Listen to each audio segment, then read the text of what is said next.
Okay, are you all able to hear me? Hari Om.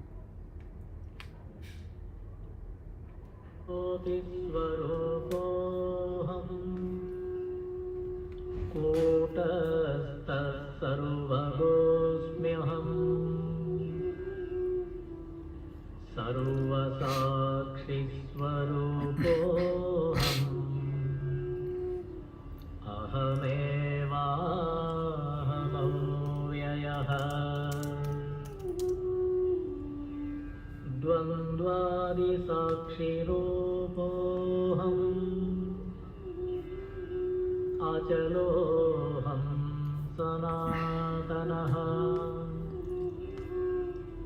सर्वसाक्षिस्वरूपोऽहम्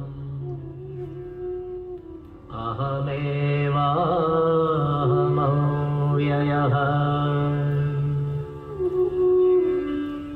प्रज्ञानघन एवाहम् विज्ञानघन एव च अकर्ताहम् अभोक्ताहम्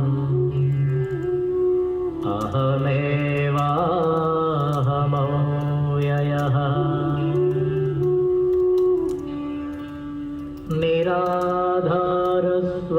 निराधारस्वरूपोऽहम्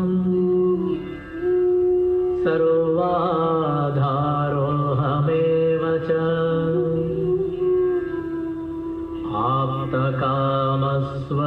आप्तकामस्वरूपोऽहम्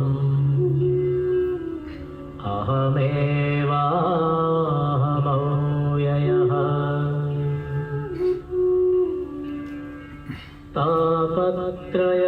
तापत्रयविनिर्मुक्तः देहत्रयविलक्षणः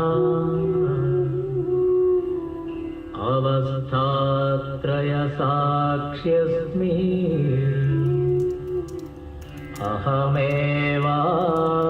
अहमेवाहमव्ययः दृग्दृश्यौ द्वौ पदार्थौ स्तः परस्परविलक्षणौ दृग्ब्रह्मदृश्यं मायेति सर्ववेदान्तडिण्डिमः अहं साक्षीति यो विद्यात् विविच्यैवं पुनः पुनः स एव मुक्तः स विद्वान् इति वेदान्तडिण्डिमः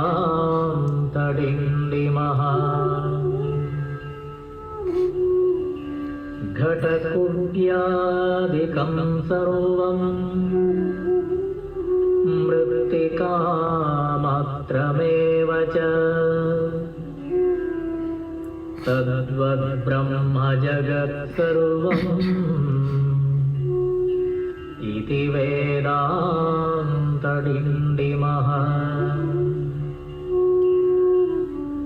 ब्रह्म सत्यं जगन्मिथ्या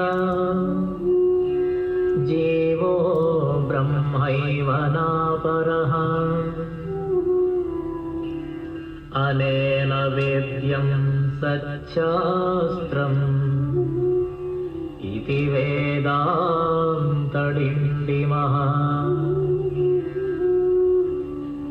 अन्तर्ज्योति बहिर्ज्योतिः प्रत्यग्ज्योति परात्परः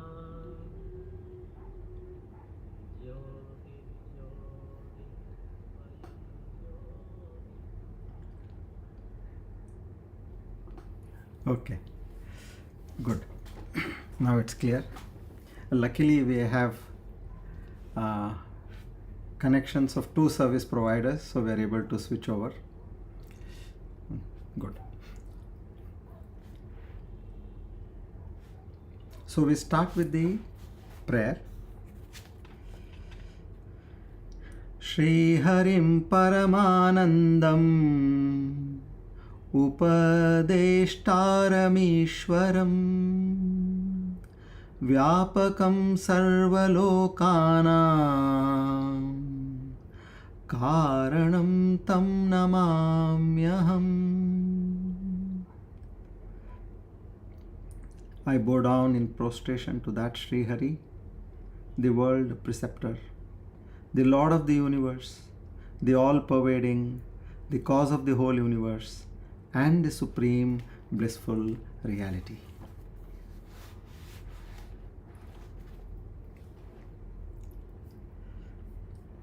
Come. Okay. Now, without wasting much time, we'll go ahead. So here, we are today entering the zone of practicals. After having studied for close to 6 years, in another 4 months we'll be completing 6 years. That is a massive exercise what one can do in terms of getting knowledge, gaining knowledge. So, here these 15 techniques are very unique. One is by the Yoga Shastra, Patanjali Yoga Shastra, which are 8 in number.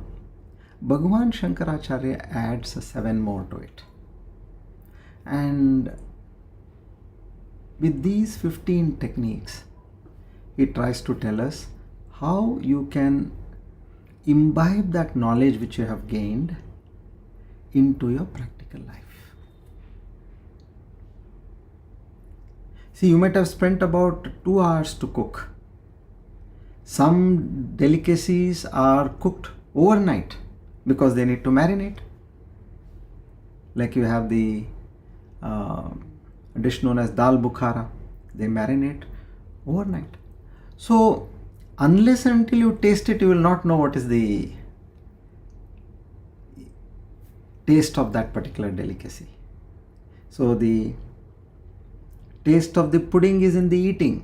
So now, unless we eat, we will not get to know how well we have made that dish. So now, in the same way, here is the time where we have to start using that knowledge into self-experience.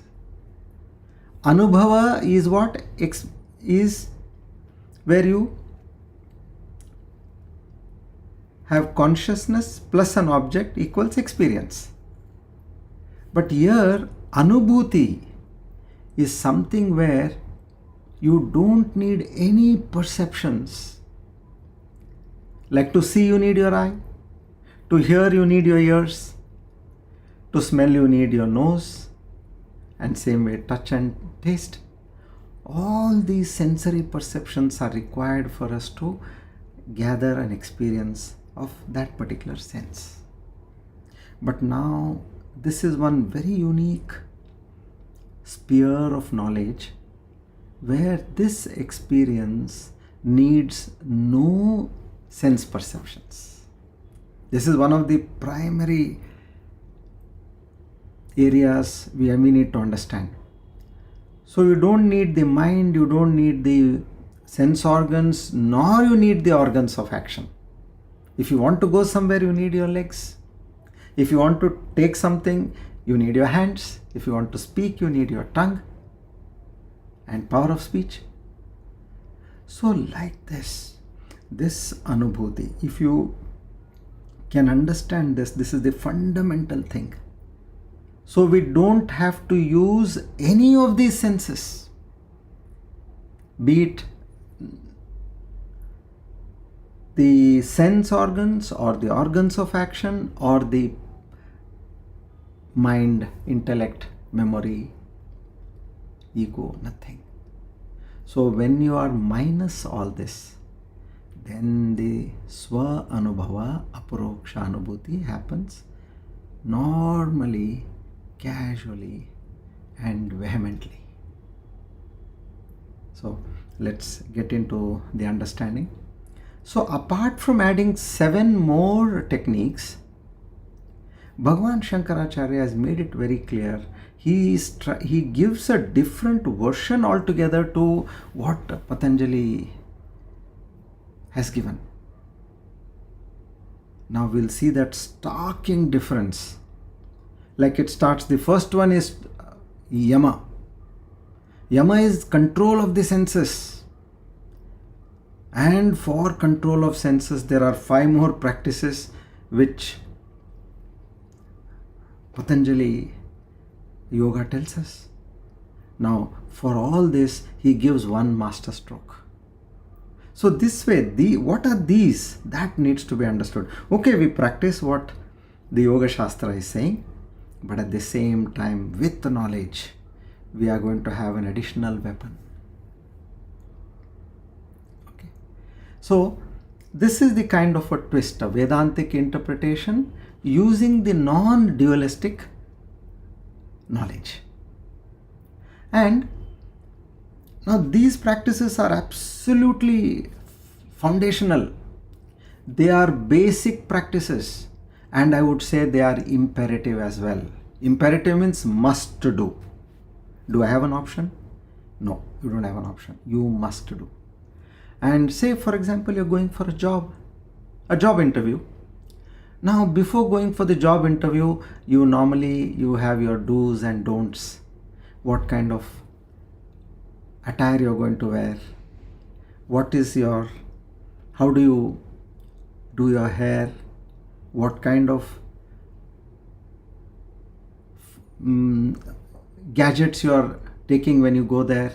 And what is the way you have to sit? What is the way you have to speak? All these do's and don'ts. For a job interview, it's different. Now, if you're going on a date to seek a life partner, then there again, the entire fundamentals change. But you have a set of rules. Or if you are going to meet somebody for a contract or for an investment in your company, then again there is a change in how you prepare yourself.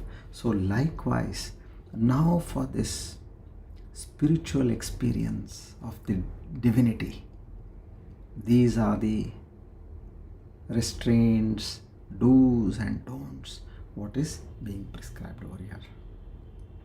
And now if you ask me, can we follow some and can we not follow some?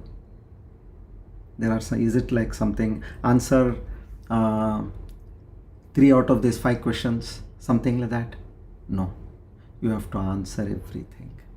The more you increase your strength on each and every knowledge which is being imparted over here, you will be able to achieve it faster and faster at a greater pace. So this is serious business done casually. Now how you take it, it's left to you. You don't have to be really serious about it. Do it casually, but be serious again at the same time. What is the meaning of that? It has to be there all the time in your mind. This comes as the highest priority in your life. And the moment you start experiencing this, immediately that knowledge which is there within you, it starts showing its impact. Immediately. You will be surprised by these practices. How is it that I'm getting it so fast? Because you have strived for several years. You have done so much of Nama Japa, Chitta Shuddhi. You have done meditation, Chitta Ekagrata.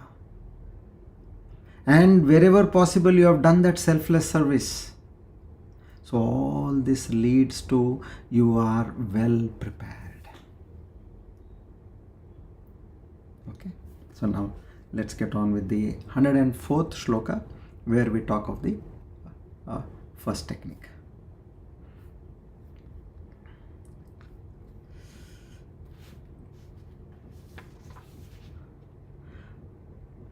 Sarvam brahmeti vijnanat indriyagrama samyamaha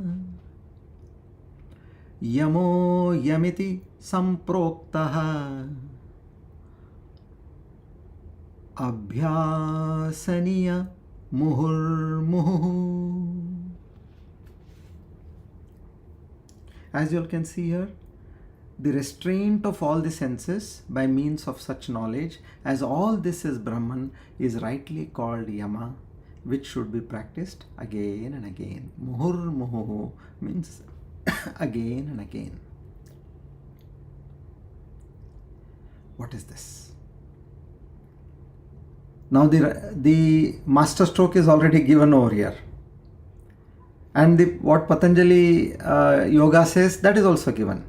Patanjali Yoga says, control of your restraint of your senses. And for that restraint of your senses, you have the ahimsa, satyam, asteya, brahmacharya, and then the last one is aparigraha. In these five-fold manner, by restraining your senses, after developing all these five qualities, you are able to master the senses, and that is the way you can move forward. Yama, niyama, asana, pranayama, dharana, dhyana, samadhi. Eight step. Pratyahara in between, sorry. So now these are the 8 steps, and in between you will see Bhagavan Shankaracharya adds his 7 other methods to give intensity. But now you have already got a huge discount.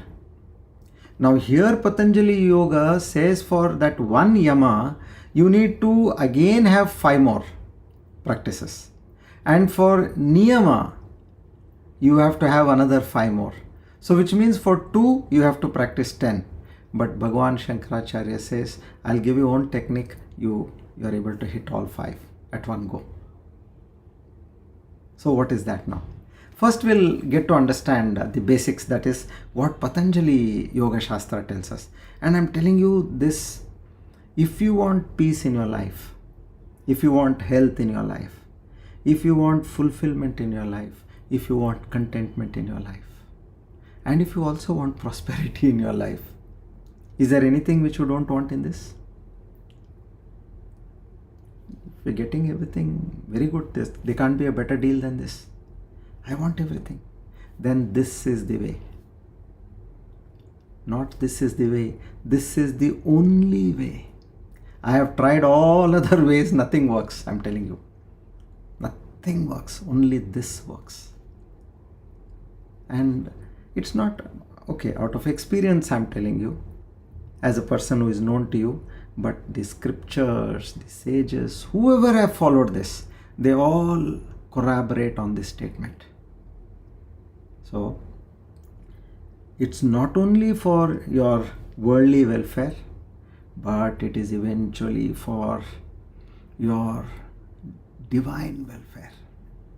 Imagine we have learnt in our previous sessions, after a jiva dies over here, person dies over here, there is yatana sharir which is built, and now that yatana sharir, after on the 13th day it starts its journey,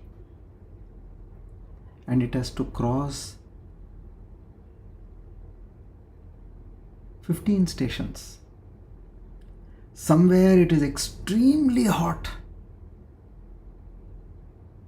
You're literally jumping on the ground. Somewhere it is so cold. Somewhere there are only thorns and sharp stones. And somewhere there are worms. Somewhere there is only pus. There is a river in between. It's a river of pus. You have to cross that river. Now, for an ordinary jiva which has experienced life in its full glory, in its full colors, it has to undergo this journey. But if you are established in this divine knowledge, I'll tell you what journey you have. There will be a charter flight which comes and waits in front of the place of your death. And there the charter flight, where there are hostesses, they welcome you. You are the only passenger there because only you have left your life now. You have breathed your last. So they welcome you. Then they take you to Yamalok. Why Yamalok? Everybody has to pass that process. That's the immigration center. Wherever you are going, you are either going to Vaikunta, or you are going to Kailasa, you are going to Pitruloka or Indraloka, heaven, or to hell. Wherever you are going, assessment is done over there. And these souls, which are ordinary souls, not so privileged souls, which have lived life, enjoying life, they have to go and wait there in the Yamalok for their assessment to happen. But what happens to these souls which have gone by the charter flight?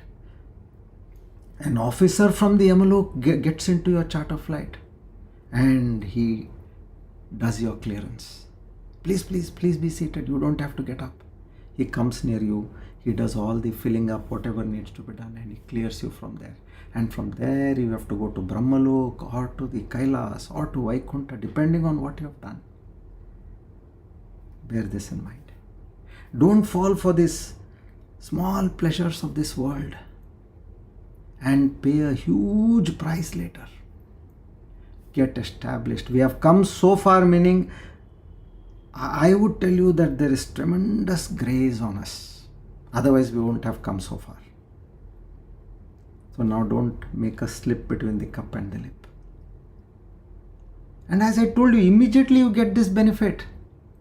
Your life will become a highly disciplined life. You will not feel agitated. You will not feel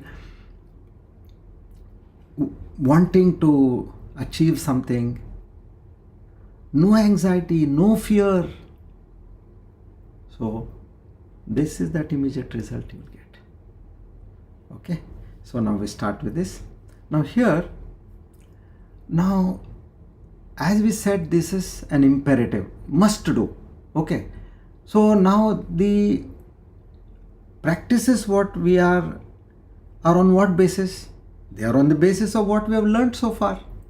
It's nothing that, he's not saying he's going to tell us something new. With the knowledge what you have got, you have to start these practices. Okay. First one, yama, the moral restraints. So which means what? You should do this, you should not do this. Just like a child is said, you're going to school now. So it says, don't eat anything from a stranger, eat or drink. And don't talk to new people. See, these are small restraints, which the mother tells the child. And before eating food, wash your hands. And see that you are in good company. Those children who are punctual, who study well, be in those company. Likewise. That's all. So, in this yama, now the other 5 things. Before that, I'll just run down with all the 15 techniques which we did in the last class. You have yama, niyama, that is the imperatives must do again. Then the third is tyaga, renunciation. Fourth is mauna. Then fifth is desha, an auspicious place. Kala, which is an auspicious time. And seventh is asana, regarding your posture. Then Mula Bandha, it's a kind of a lock, pranayama lock. And then Deha Samyam, it's again talking about the posture of your body. Asana is, the seat where you are seated, and here it is the posture of your body. Then Drikstitihi, how your eyes should be kept. Then Prana Samyamanam, how you are going to control your breath. Then Pratyahara, withdrawal of the senses from the world. Then Dharana, focus. Dhyana is meditation. And with this, you have arrived in Samadhi. That is the deepest absorption, culmination of your meditation. So these are the 15 steps. So now when you talk of this yama, how do I understand and what are the things which we have to talk about over here. So first is in Yama, he says ahimsa. Ahimsa is, it's not about non-violence to humans. It's even towards animals, towards all other creatures on this planet. Why? What is the reason? The reason is that there is a creator up there. You are one of the part of the creation. Now you have got no right to take away the life of the other which is created. So one has to be extremely careful about this aspect, ahimsa. So now that is where you must have seen, when there is a yogi or some deity, they have that duality is no more there. Like the snake and a peacock they are enemies, deadly enemies. But in Lord Subramanya, Kartikeya, you can see both of them together. And the same way you can see, like Parvati, there is a lion, and then there is a bull also over there. Because Lord Shiva has got a bull, Parvati has got a lion, and then there is a snake, there is a rat, there is a peacock, because their whole family all have their own vehicles. See the contrast. Now, Goddess Durga, she has a lion, and at her feet she has got this buffalo, where Mahisasura has the demon. In this way, utter non-violence. This is what is spoken as ahimsa. Then comes the satyam. Satyam is, one needs to speak the truth. Now, truth meaning, let's say you're a businessman, okay? And you are procuring whatever material from somewhere, and in your shop you are selling them for an X price you purchased, plus your profit you are selling at a Y price.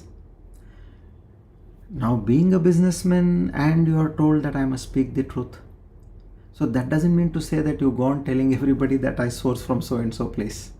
What happens then? You will not be in business. So these business secrets have to be kept as a secret, but not that you tell lies over there. So it is, you are not telling lies, but at the same time you are not supposed to tell the truth, which is going to be detrimental to your life. So that way, so this truth becomes a very important aspect. In one small town, there was a merchant who was famous for his spices, and everybody knew that it's a shop where even you send a 7-year-old or a 5-year-old to bring something, weight, rate, everything will be perfect. That was his reputation. So it so happened that one day a rich trader from another town, he comes there and he says, I want to buy about 10 kilos of cardamom. Now he says that, and he goes out. He says, please pack that my parcel. I'll come in 5-10 minutes and I'll collect it. Now what the merchant's assistant, he whispers into his boss's ear. He says, look, it is 10 kilograms he's taking. If we adjust about 50-100 grams, it doesn't make a big difference. Why don't we do it? Now the boss says no. And then the merchant comes, he picks up his parcel and he goes from there. Later on, the merchant comes to know that temple priest comes to him and tells him, look, you came here, and the person who came here was sent by a so-and-so yogi, a great yogi, whom you recently went and met for seeking knowledge from him. So he was testing you. Because without these qualities, this knowledge is of no use. Understand that. unless and until every parameter of our life is corrected. Just like in our body, every parameter has to be in order. Your BP, your sugar, your cholesterol, your nervous system. You cannot say that I can neglect this and move on. No. So he says, you have passed the test. So now he will start imparting this knowledge to you. So that way, here it is, you have to follow this. Satyam bruyat, priyam bruyat, ma bruyat, satyam apriyam. Tell the truth. And also in what manner you have to say. Not only about speaking the truth, tell it sweetly. And don't use harsh words. Like for example, somebody has lost his leg, has become lame. You don't go to him and ask, how did you lose your leg? So you have to put it in a softer way. What is that which happened for you to come to this state without hurting that person? So we have to be alert when we are talking to people. Imagine that every creature is nothing but divine in its original sense, in its original format. They do not know, but you know. That is the catch over here. If you also were ignorant, it doesn't matter. But now that when you have the knowledge, make sure that you behave well. So this is this second point. Now comes Brahmacharya. Brahmacharya is normally what they talk is about celibacy, and immediately it goes to a monk or a yogi. But here it is not about that. Brahmacharya is, apart from celibacy, what they talk about the restraint of your senses. Imagine when you go for a movie, after you come out, don't you feel that your eyes are tired? Sometimes you get a headache also. And you feel so lethargic. Why? Because your senses have been used beyond extent. So that way they say, now that you are on this path, you need energy for moving ahead. You need to study, you need to listen, you need to meditate. For all this, don't try to involve or indulge your senses beyond a point. And of course, Swami Vivekananda, he says, if you are looking for a chaste brain is tremendously powerful. And how does it become chaste? When you follow celibacy. Otherwise, it's a sense pleasure, isn't it? Till the time you want children, yes, that is the process you need to follow. And after you have completed all that, then thereafter it is just pleasure. So now you see what you want. If you want this knowledge, you need that power. Like you are going for an examination tomorrow. Don't the parents tell us, sleep well, sleep early, otherwise you will not be able to recollect whatever you have studied in the whole year. Because naturally your memory goes down if you have not slept well the previous day. So in the same way now, in our regular practice, this is a choice which one has to make. So that's the reason most of the places, in spiritual studies, they keep this as a condition that you have to follow Brahmacharya. It is recommended. And whatever extent one can follow in life, that is good. So then comes the aparigraha. Aparigraha means not accepting gifts. Now, what does this exactly mean? Not accepting gift means it is not about the gift per se. It is about the evil tendencies which are there in the giver or in his mind. We don't know in what context they are giving and whether they are giving with the right feeling or not. So one has to be very careful in accepting a gift. It so happened that once Sri Ramakrishna Paramahamsa, a devotee came and he gave him a dozen lemon. So Sri Ramakrishna, he took it. And he knew that person. He had a farm next to the ashram. So he said, okay, fine. And then later on he heard from somebody that that farm has been sold to someone else. Then he said, Hurry, that person came and gave me lemon saying this is from my farm. And when did he sell? He sold it about a month back. Immediately called that person. He said, please take this back. Reason is, this is not your farm anymore. You have already sold it. Just because you have an access to that farm, you go there, you pluck some lemon and come and give me. No, I don't want.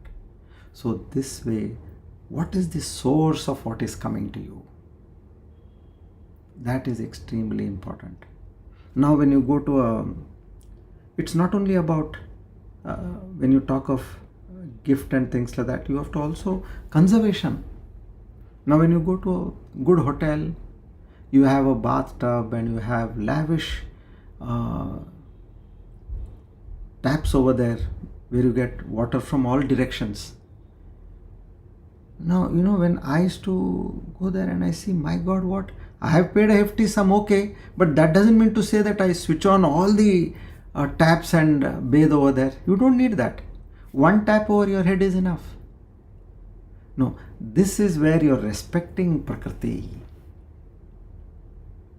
This is very important. Just because you have, you should not use it that way. Necessary, use it. You're going in a lift, somebody else is coming. Wait for them a few seconds. They'll come, they'll join you. You're saving electricity. So, it's about giving and taking. Whatever you can, do at the best. In this way, they are talking of all these practices, which comes under yama. Now, let's understand where you are talking of, the sense control basically. This is all to improve the sense control, without which you cannot cultivate the aspect of sense control. Now, how do I do this? In Bhagavan Shankaracharya's method, that we will understand now. As I told you, he talks about all these techniques in a different way. We know the traditional way. Now we come to the way Bhagavan Shankaracharya is teaching us. So what is this shloka telling? Sarvam Brahmeti Vijnanat. From the direct knowledge, realized conviction of what? Within quotes, everything is Brahman. Sarvam Brahmeti Vijnanat. Okay. Indriya Grama Samyamaha. Meaning the complete restraint of the entire herd of senses. He says it happens automatically. This is one great secret is giving us. Indriya Grama Samyama, that herd of senses, they are at one stroke restricted. Yamaha ayam iti samproktaha. This true inner restraint is properly declared to be that real yama, meaning restraint of senses. Abhyasaniya muhur muhuhu. It should be practiced again and again, again and again. Which means it should become your lifestyle. So the restraint of all the senses that arises from the firm realization, saying what? Everything whatsoever is Brahman and Brahman alone. This is verily the true discipline of restraint, and it is to be cultivated again and again. Now here Bhagavan Shankaracharya reveals the highest effortless form of sense control, which is the very first out of the 15. Ordinary yama is forced restraint. Like what? No, I must not look there. I must not speak. I must not desire, I must not touch. This is kindergarten discipline, they say. According to Shankaracharya, he is very blunt.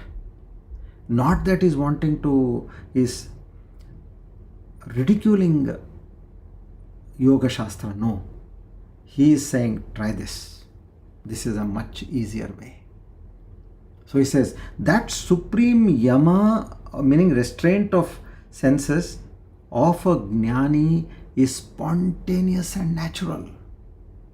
Like when the peacock of knowledge drinks the poison of Sarvam Brahma, everything is Brahman, he says the serpent of the senses loses its venom forever. The senses do not need to be chained.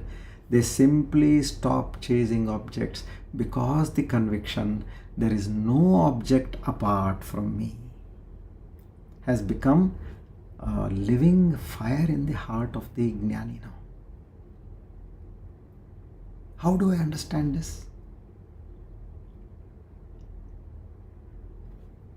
The verse uses the word vijnana. Vijnana means that direct and lived knowledge, not mere jnana. Jnana is theoretical understanding. When vijnana draws in, vijnanat iti vijnanat indriya grama samyamaha. So when that vijnana dawns, the senses become like, like a picture where you have painted massive fire. They look active in that poster with that right colors and all the, over and above that you have a nice focus lamp also on it. It looks really like fire, but it cannot burn. And how do I understand that? When you say everything is Brahman, including me, everything is Brahman. Why will you buy something which is already yours? Will you buy your own house? It's already yours. Will you buy your own car which is already yours? For this you need to recap the story of Princess of Kashi. You remember once in a palace there was a drama where young children were participating in the drama, and everybody is getting ready, and they noticed that one girl who was about 5-6 years old, she got sick that morning and she didn't come. Then the queen was organizing this drama for some festival in the palace. Now then the queen says, okay, let's do one thing. My son, who is about that same 5-6 years of age, you dress him up like that girl. He's a boy, of course. Now you dress him up like a girl and let him play. He has got nothing to do. He has to just sit there in one place. So everybody says, yeah, this is a brilliant idea, and they immediately dress up that boy, and he is now a nice, pretty young girl over there. And the drama ends. Then the queen says, after all, it is her son. He says, make a beautiful portrait of my son. See, now it would have been very easy. You just take a phone and click, you have a portrait. But those days, so an artist is called and he made a beautiful portrait of that girl. And that's it. Days passed, months passed, years passed. Now this young boy, he becomes a teenager, and he is now at the peak of his teenage, very active in all what he has to learn, studies, in his warfare, in his debates, actively involved with the father in taking care of the affairs of the palace. Suddenly the parents notice that this boy has gone off track. He's not showing interest in anything.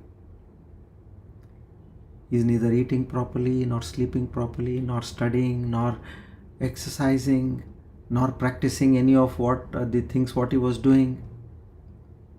They're all worried.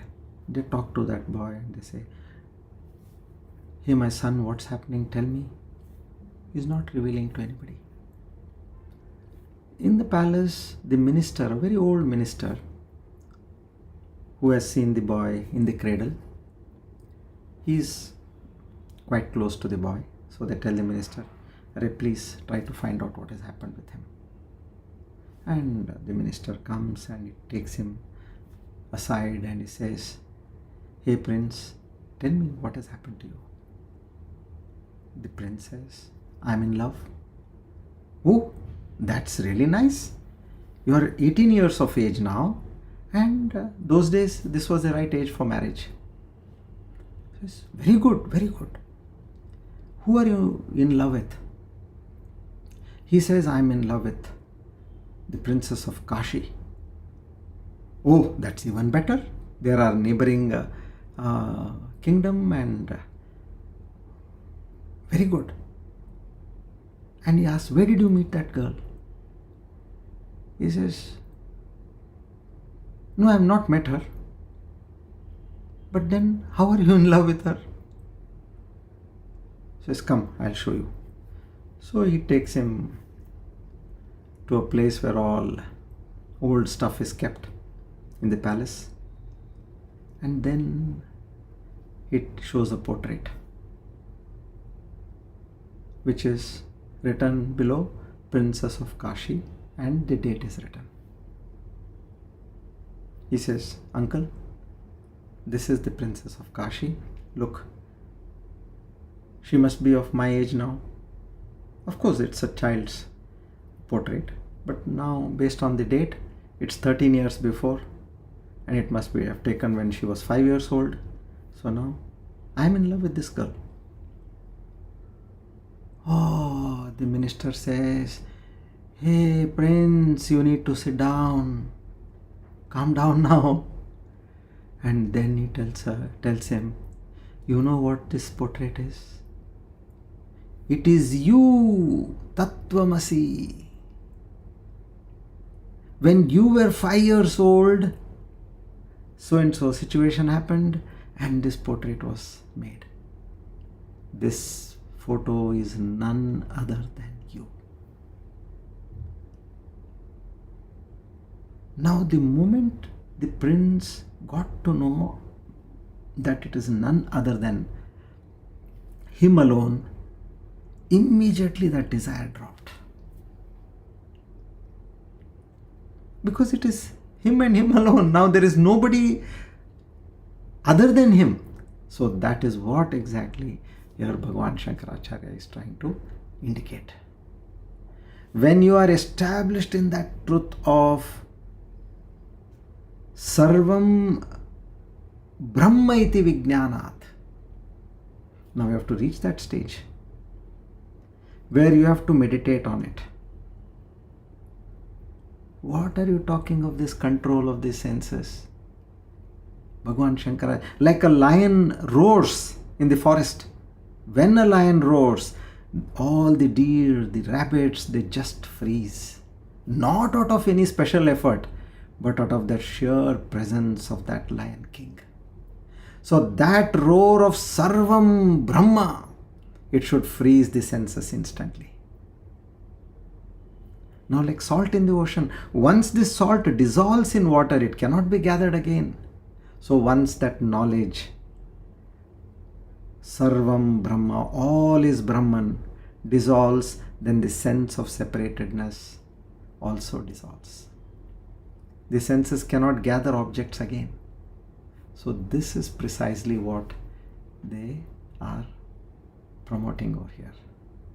How do I do? Just for example, now that's another thing, we know many things, but then how do I practice? Now let's say you sit quietly. You look at an object. It could be anything. It could be a flower, it could be a wall, it could be a lamp, or even your own hand, or even it could be a disturbing thought in your mind. Now silently and powerfully assert, this is nothing apart from me. This is Brahman, Tattvamasi. This is Brahman, I am Brahman. Feel it as though with that thunderbolt of conviction. Not just a timid intellectual statement. It should be like the lion roaring. Immediately notice how the sense that was chasing that object becomes still. Just like a deer or a rabbit hearing the lion's roar. Now expand that gaze of yours. These are the techniques. The room is like you're sitting in a room. Now this room is Brahman. My whole house is Brahman. My whole street, my whole city, my whole state, my whole country, my whole planet, my whole solar system, my whole Milky Way, Andromeda, likewise, expand into the entire universe. My breath is Brahman. The entire universe is Brahman. So as far as you remain in that fire of identity, for as long as it burns, let it burn silently. Now when this mind slips back into duality, suddenly you get to know, I had to talk to that person. Now don't fight at that time. Simply repeat Sarvam Brahmeti Vijnanat. Whatever we are learning, you need to practice. You don't know which practice can create an impact in you. Let that knowledge blaze again. And how do you practice this? Muhur muhu. Again and again. While you're eating, while you're walking, while you're speaking, while you're working, inside the house, outside. So many thoughts cross our mind. An average estimate is somewhere between 40,000 to 60,000 thoughts cross our mind every day. What are those thoughts? Useless thoughts. The same thing is repeated again. Push it with this thought, Sarvam Brahmeti Janati. And try this and see for yourself how it works. You will then get to know that this is the magic trick. Now what here Bhagavan Shankaracharya is trying to say, by the time you understand and you get established, you should know that Brahma Satyam Jagan Mithya Jivo Brahmaivana Paraha. That one supreme reality is the truth and truth alone. And this world Jagan Mithya means this world is Mithya, illusion, which means it doesn't have an independent reality. It is depending on something else, and today it is there and tomorrow it is not there. Trikala Tishtati. What? Only Brahman. This is not going to be all the Trikala. It was there, it is there now, and it is going to be there. No. It is only now. We all are now. This is the Anatma.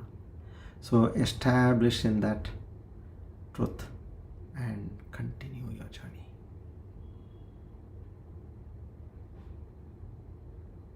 See, one technique also helps you tremendously, because I was trying to see what all techniques he is saying. Is it that we need to get all the techniques together? No. Even this one Brahma iti Vijnanat is like that solemn statement. You get established in this, you are done. That is the most beautiful part. So 15 steps are nothing but an option. 1 out of 15 you have to master. Master 1. And you see the magic in your life. Okay, so we'll not go to Niyama now. Let's focus on our meditation. Okay, Shri Krishna Arpanamastu. Idam Namama.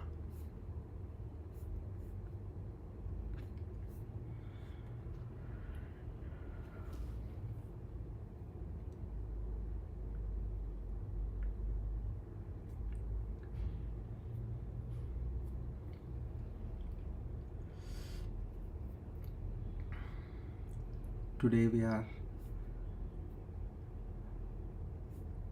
studying the 54th verse. We are starting 54th, 503 and 504.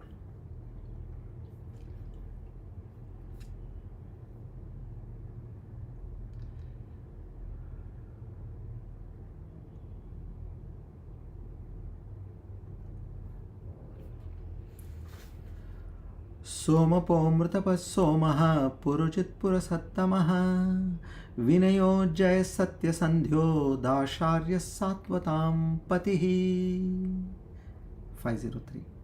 One who drinks the soma juice in the yajnas in the form of the deity that has been invoked by the householder. In short, Narayana is the Lord that receives all the offerings in all rituals which we may offer, because he is the one invoked who plays as the various hierarchy of deities. So here, what you talk as Narayana can also be Shiva, any other deity. The name, because there is only one supreme truth what we understand. So don't think Narayana means so it should be Vishnu, this way, that way. No, that is a wrong understanding. There is only one Supreme Almighty. So 503. Now 504. Amritapaha, one who drinks the nectar. As the infinite truth, he at all times enjoys the blissful immortality. Also it may have the echo of the Puranic story of the churning of the ocean of milk, Kshirabdi, until they got the nectar which was confiscated by the Asuras. And when they ran away, it was Sri Narayana who, in the form of the irresistible Mohini, a beautiful enchanting damsel, recovered the nectar from them and distributed it to the gods. He had partaken the nectar along with the gods. He meaning the demons. To such a Narayana, we offer our humble salutations and seek his grace, mercy and blessings.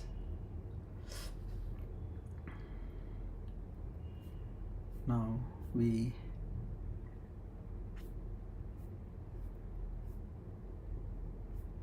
study the Dhanvantari mantra. Om Namo Bhagavate Mahasudarshanaya Vasudevaya Dhanvantaraye Amrutakalashahastaya Sarvabhaya Vinashaya Sarvaroga Nivaranaya Trailokyapataye Trailokyanidaya Shri Mahavishnu Swarupa Shri Dhanvantari Swarupa Shri Shri Shri Aushadha Chakra Narayanaaya Swaha.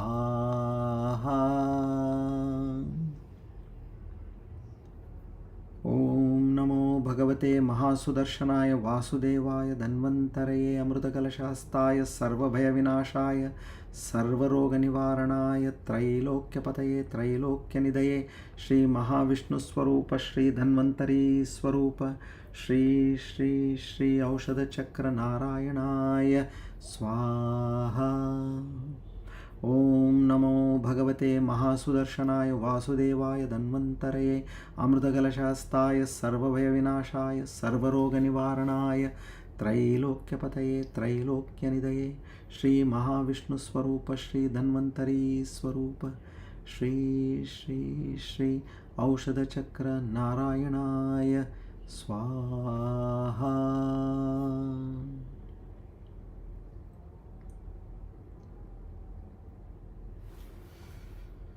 We offer our humble salutations to Lord Dhanvantari.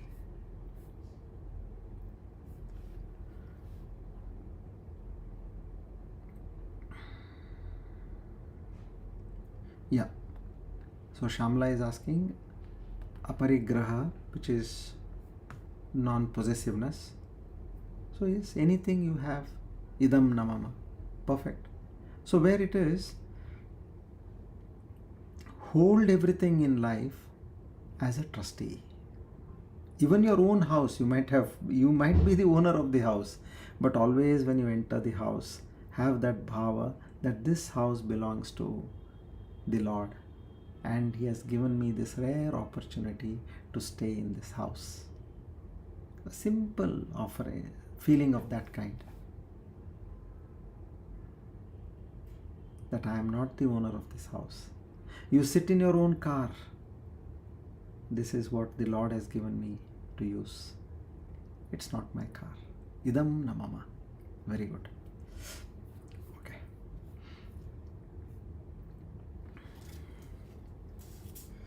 Now we move to Aparoksha Anubhuti Sadhana Dhyana. Let's focus on the question answer dhyana we are doing.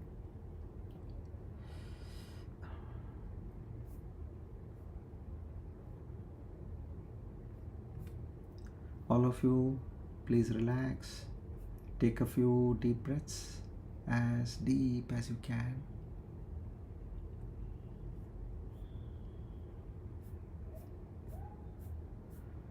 Inhale and exhale.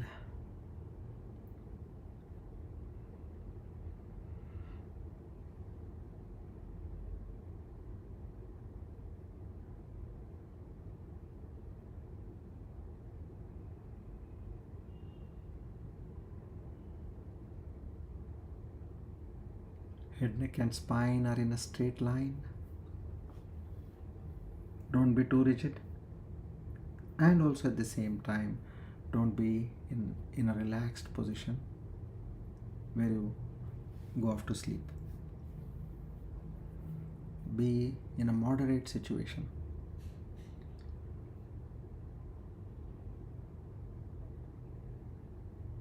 Keeping your eyes gently closed,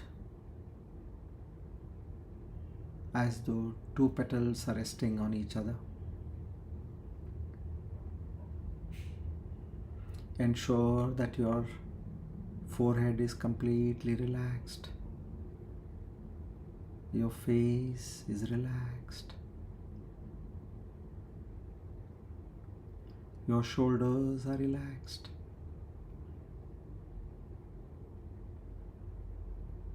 Your arms and upper body is relaxed.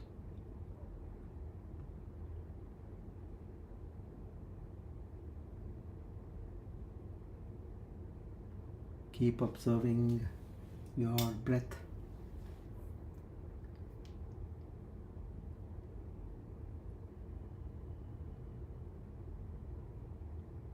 Watch the air going in and going out.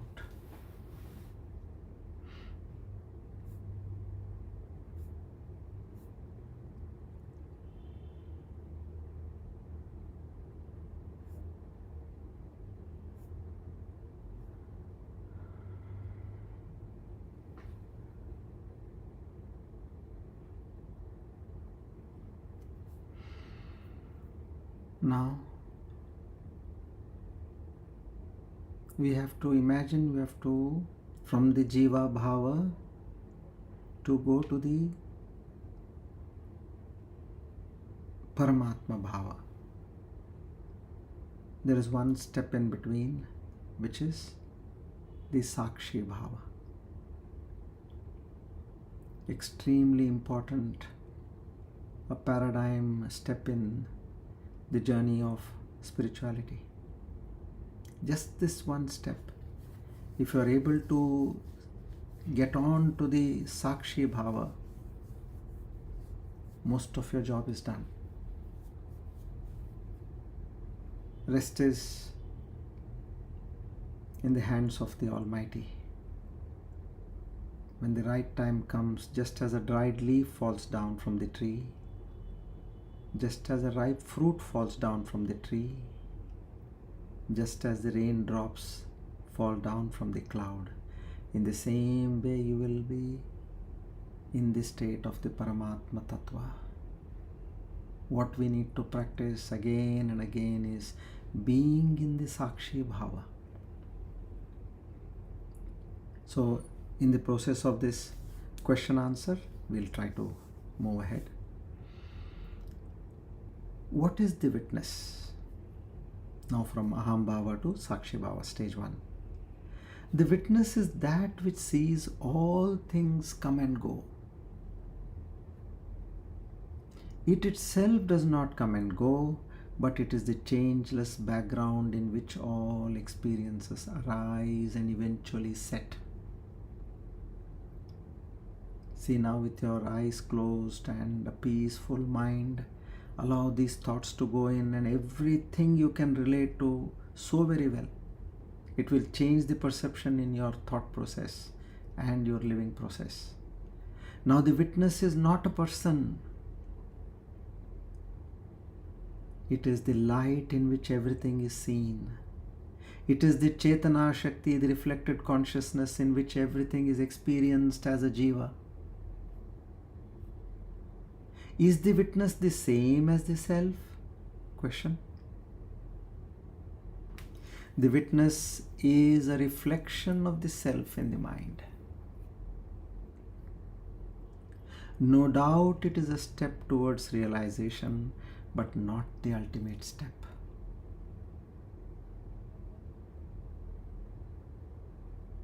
The self is beyond the witness. The self is pure awareness, beyond the subject and the object.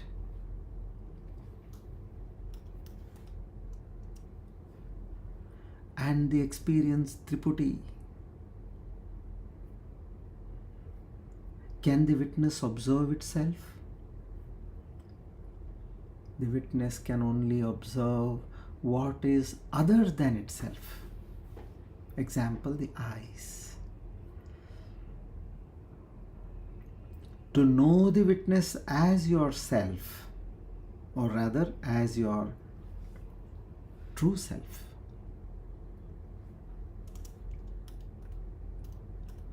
is the end of the illusion.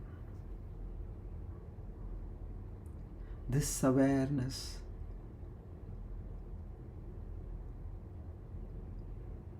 consciousness is not aware of itself, it simply is. Then how can I become the witness? You don't have to become the witness, because you are the witness already. Just that you have forgotten, that's all. Pay attention. Keep observing your thoughts, your emotions, your body movements, your feelings, your perceptions, your desires, your frustrations,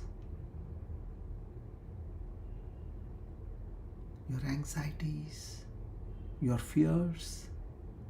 Watch all these as if it were happening to someone else next to you. This is going to be the paradigm shift in our state of life. Doing what? Watching all this as if it were happening to someone else other than you. Slowly, by doing this, the false identification, that is the ego, the aham bhava, will drop naturally. Okay, tell me, what is the benefit of witnessing? The moment you become the witness, you break this spell of this false identification.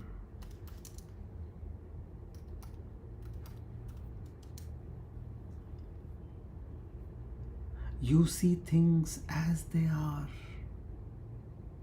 transient and superficial.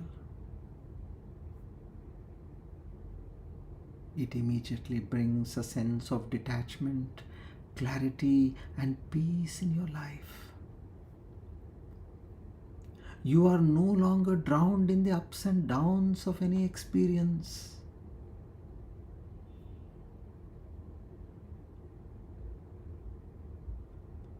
Okay? Is this awareness, consciousness, Chaitanya Shakti, what you're talking, beyond the witness? Yes, you got it right. The witness is still a form of consciousness which is dualistic in nature, dependent on the mind, and it is called as reflected consciousness. It is not the pure consciousness. Now the stage 2.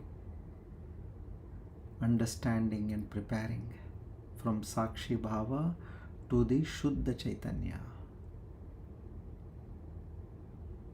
Okay, but awareness is beyond both the witness and the witnessed. In a Sakshi Bhava, it is witnessing something, but awareness is beyond the witnessed and the one who is witnessing. Awareness is pure, timeless, and spaceless. This is what you are in your true self, as your true nature. Okay, what is the difference between consciousness and awareness? Consciousness is always conscious of something. It is partial and subject to change. But awareness is total, changeless, silent, and ever still. Awareness is not an experience. This is extremely important to reach that stage. Don't look for any experience. That highest state of awareness is not an experience, but it is the background in which all experiences appear and disappear, just like the movie screen. Now the final stage. What happens when the witness disappears? Before reaching awareness, you have consciousness. Then there is only awareness which is pure and silent. Here the sense of separation ends.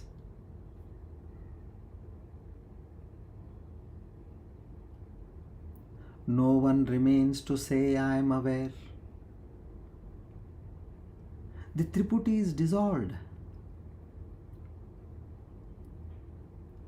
Triputi is where you have the knower, the known, and the knowledge.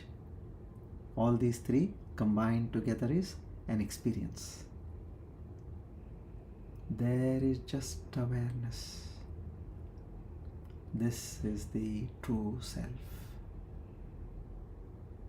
This is that ultimate reality. Can this awareness be described?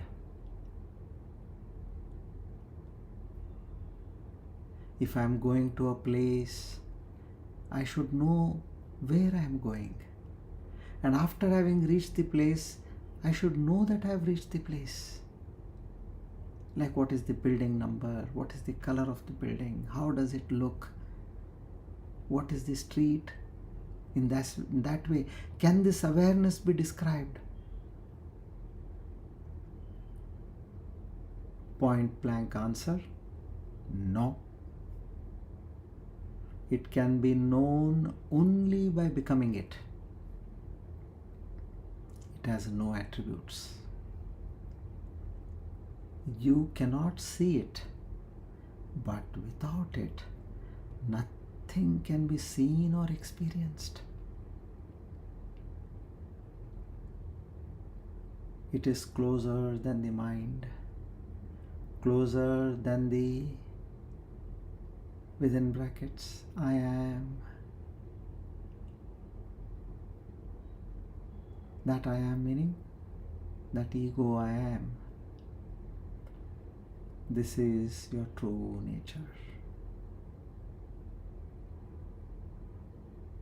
Just be. I am without any adjectives. You just are. Soham. Soham. Soham.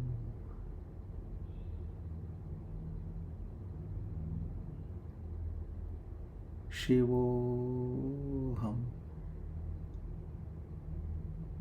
Shivoham. Shivoham.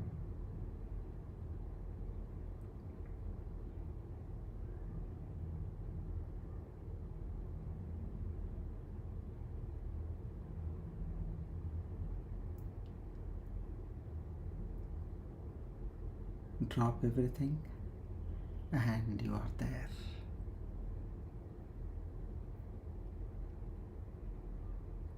Don't do anything and you are there.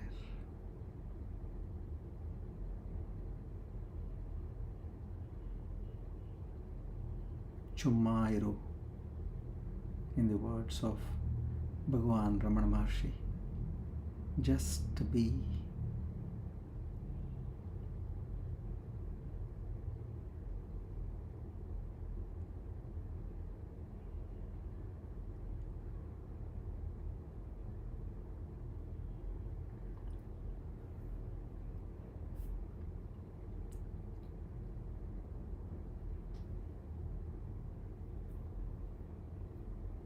Om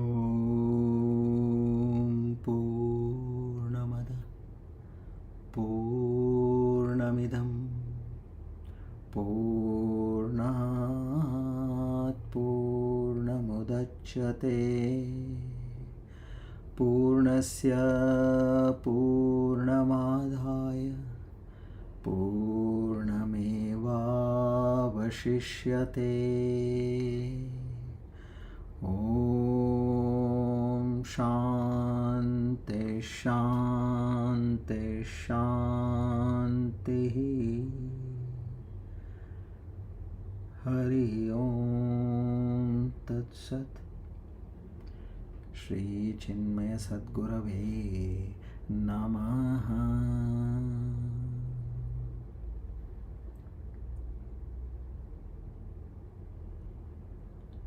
O Lord the Almighty,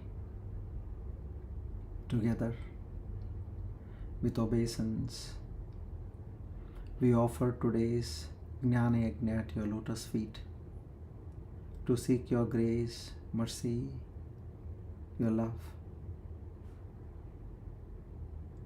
Naham karta hari preranaya hari prityartam. Shri Krishna arpanamastu. Idam namama. Om Tat Sat.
Yeah. So we had disturbances, but anyway, that's a part of life. When good things are coming, there are always hurdles and detriments there. Let's accept everything with the bhava, titiksha bhava, and move on. Thank you. Hari Om. सर्वाधारोऽहमेव च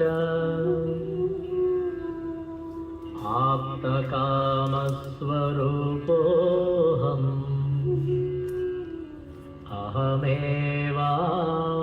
अहमेवाहमव्ययः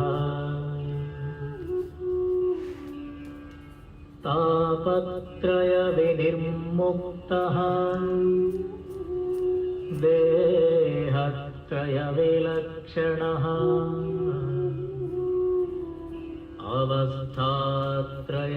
अवस्थात्रयसाक्ष्यस्मि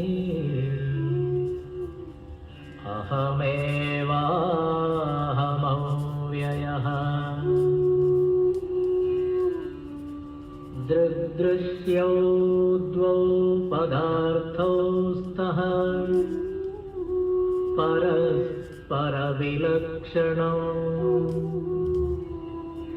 दृग्ब्रह्मदृश्यं मायेति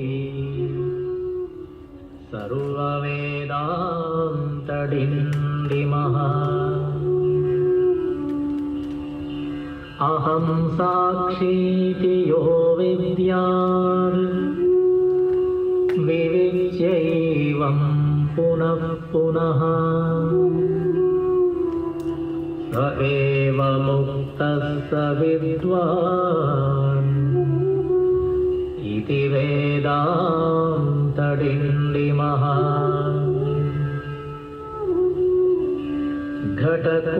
घटकुड्यादिकं सर्वं मृत्तिकामात्रमेव च तद्वद्ब्रह्म जगत् सर्वम् इति वेदान्तडिण्डिमः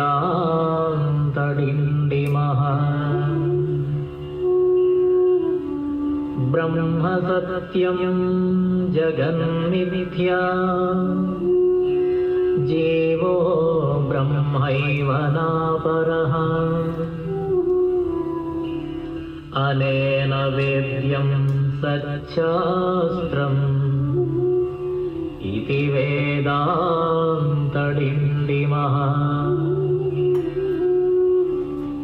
अन्तर्ज्योति बहिर्ज्योतिः प्रत्यग्ज्योतिः परात्परः ज्योतिज्योति स्वयं ज्योतिः आत्मज्योतिशिवोऽस्म्यहम् ज्योतिज्योति स्वयं ज्योतिः आत्मज्योतिः